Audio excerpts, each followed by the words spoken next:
Sunil Subramaniam joins us. Sunil, we know tariffs are coming. What we need to understand is that what is in the price and what exactly markets factoring in on the tariff front. Hmm. I think that I would view the situation as a short-term pain, medium-term gain, because I think a lot of the price correction is on anticipating that there will be a very bad news, and hence most international related stocks and sectors are correcting. So to me, I think the pain, right, unless there's a specific unexpected tariff on a particular sector, is largely in the price now. But that doesn't mean that there could be an immediate recovery because ultimately the situation trump see look at one thing. Trump relies on creating uncertainty, but Trump always is open for negotiation. And I think the ground reality, if you just take the gaze away from the short term uncertainty, is that ultimately until America gets to a stage where they can produce everything for their population, they have to rely on outsiders. Now, the tariff, what it's creating, it's helping Trump reduce his fiscal situation because the tariffs go as income to the US government. But at the same time, the American public, right? Now, he's putting pressure on American corporations saying, you're buying raw materials, you're buying semi finished goods, dare not pass on the price increase to the consumer. So, obviously, American companies which are sourcing from countries like China, Mexico, India, they are going to face an EPS pressure. But then when you look at it, right, each of these companies is going to look at alternative destination, but not destination, source from which they will have to source. And I think there, wherever in the short term, I think India's labor advantage, labor cost advantage, supply advantage, cost advantage are the factors which will help us drive this. So I would still say that the the uncertainty created by Trump and the severity of his talk, right, is going to make a lot of corporations look at multiple sourcing destinations. And currently, India's position here, I would say, is that while we are one of the highest tariff countries as per Trump's own statement, the fact is that our trade surplus is very small compared to that of a China or others, right? So, from a Trump perspective, the impact, though he may announce India as one of the people he's punishing in the first round, the open for negotiation and the fact that India has a potential to reduce the deficit by buying oil and defense equipment from the US augurs well for us. So, from an Indian stock market perspective, I feel a global uncertainty around the tariff and the trade wars and the fact that India is among the highest tariff countries is, is created a higher selling pressure, I would say, here than is warranted from our medium term economic prospects vis-a-vis the Trump's administration. So I think by fall, the trade talks are on. We should come out with a deal which protects us by and large from the tariff, but at the same time, what is our main focus? Our main focus is employment generation. Our biggest challenge for the government of the day is employment generation. Hence, using that employment cost advantage and supply advantage to strike deals where we get some business from them by buy some. So the trade balance will obviously get reset, but it looks at a huge opportunity for a number of, especially labor-oriented sectors in India. How those will plan out, you will know only over a period of time. So I would say that this panic reaction and this correction for India, and we are among the markets got worst affected yesterday, is a bit overdone. There will be volatility for the next few months. But like I said in the beginning, this is a short-term pain for a medium-term gain.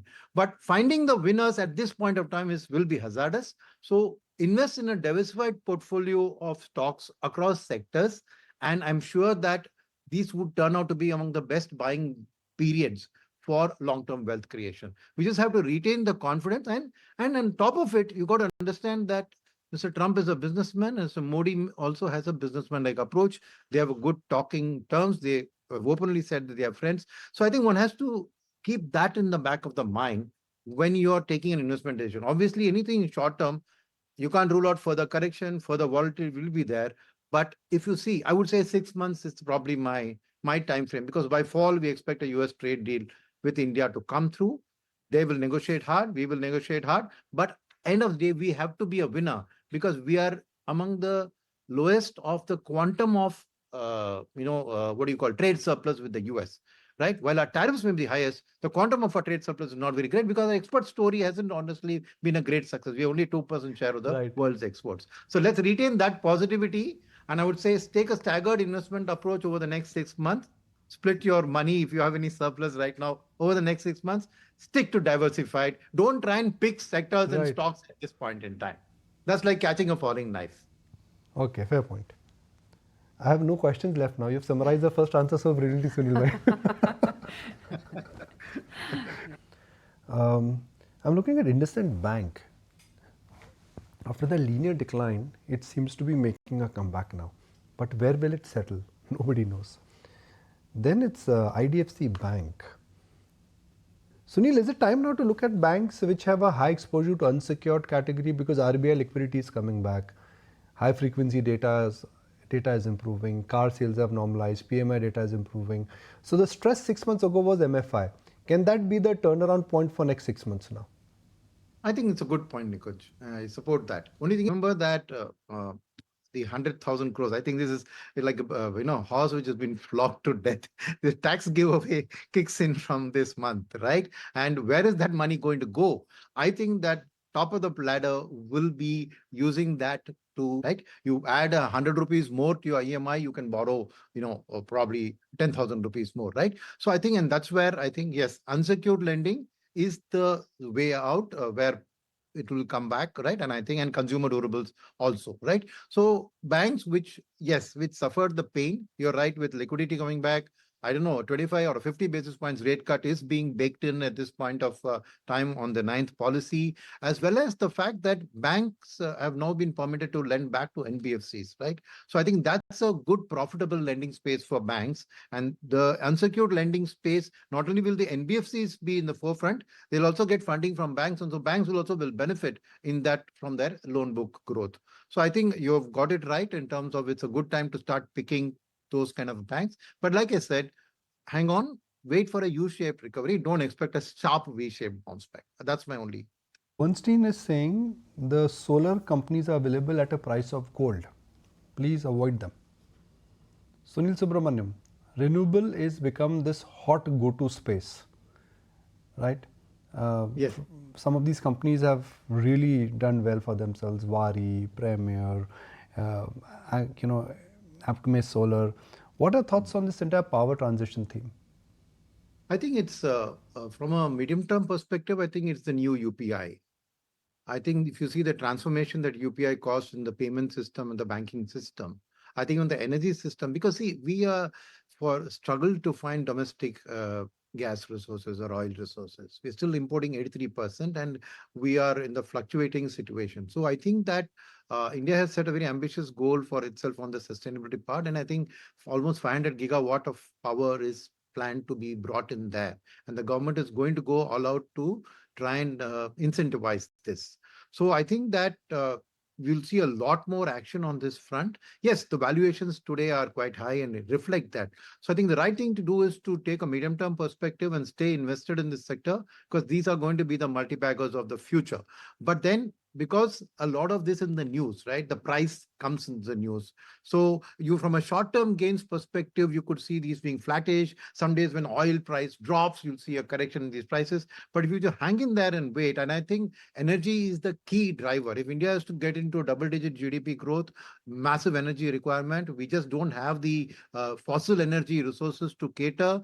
And the more and more we import, it affects our currency, trade deficits, and everything. So I think that we have no choice but to be the leader in this whole solar global alliance, which is the position that we have taken. And I think a lot more incentives, a lot more infrastructure support from the government are going to see a massive boom. So I would say just like you saw the Jandhan plus the Aadhaar mobile revolution with the UPI coming, I think on the energy sector, I think this is going to be a big, big driver. It's a larger universe, of course, of EVs and everything else in it. But I think that definitely it's the new India. If you look at it from a stock perspective, it's a new India stock like UPI was earlier. And I think that the potential is tremendous. So these are things where you don't look at near-term EPS growth, near-term valuations. You look at the massive potential. And obviously, you stay diversified across companies in this sector. Don't try and pick a winner within this sector. If you stay diversified, one of them, there will be a massive mergers and acquisitions, and there will be a few winners coming out. But if you diversify, then you're sure to have the winner in your portfolio. So I would say, yes, as a bet on the future, this is probably among the number one things that you should look at. But Sunil, what's your assumption in terms of, once the tariffs are out of the way, the announcement and the implementation, what the central bank's stance is going to be when it comes out with its policy soon enough? I think that whatever be the tariff situation, it's given that there's global uncertainty and global realignment of the whole trade thing. So I think that overhang on the Indian GDP growth will be a factor that the RBI governor will take into account. Second is that, this liquidity you talked about is a very positive move, because the earlier infusions of liquidity were more to compensate for RBI's own action in defending the rupee. They had sucked out liquidity and they were replenishing it. But this latest move, because now we are past the March 15th advance tax liquidity outflow, all of that is now over. And with now a liquidity, it's now a positive liquidity infusion as opposed to an earlier was just redressing the liquidity shortfall created by RBI. So that's a very positive trend that the RBI is adopting. The third is that I think one more rate cut is definitely factored in April 9th. And I think the liquidity combined with the rate cut, right, is I think the key thing for transmission of interest rates cut to the mass market, right? So I think liquidity is a key driver there, and I think RBI's very positive approach gives me confidence that there will be now rate transmission and EMIs across home loans and consumer durable loans. All of those should come down. So I think the RBI governor, from all his statements and his action, seems to be very pro growth supportive, right? And I think to that extent, if you recollect, in the previous regime, right, liquidity was very tight, kept very tight, and some people attribute the slowdown in the growth partly to that. So to that extent, this is a welcome change in the approach of the RBI, that they're going ahead of the curve and infusing liquidity, putting in rate cuts, and inflation has supported them. In fact, the rupee also has supported, because there was a strong, since the 1 week FIS had brought in money and all, there was a strengthening of the rupee. So they didn't need that much money to fight the rupee also. So I think all things are now conducive. Global uncertainty, reducing inflation, the to support a rate cut and a liquidity infusion, which would augur very well. And I think the markets will also respond well if the rate cut is 50 basis points instead of 25. Okay, let's see whether it's that exaggerated a quantum or not. But Sunil, good to have you on the show. We'll let you go on that note. If you like this video, then like, share and subscribe to ET Now.